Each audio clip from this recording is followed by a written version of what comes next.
आपण गेल्यावर आजपासून 100 वर्षांनी आपलं नावही कुणाला आठवणार नाही. मग एवढी धावपळ कशासाठी?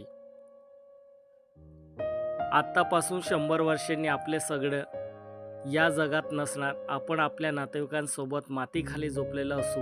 आपण आयुष्यभर कष्ट करून बांधलेलं घर, ज्यासाठी किती त्याग केला, किती रात्र जागून काम केलं, त्या घरात तेव्हा अनोळखी लोक राहत असतील.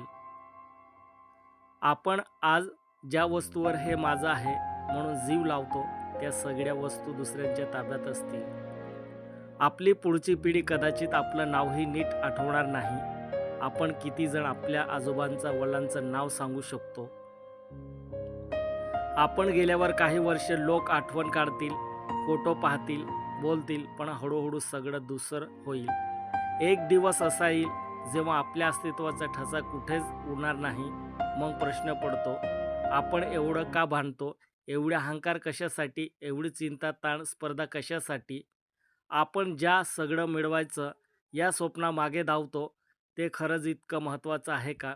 किती वेळा आपण फिरायला जायचं पुढे ढकललं, किती वेळा आई-बाबांना मिठी मारायची राहून गेली, किती वेळा मुलासोबत बसून मनापासून हसायचं टाळलं.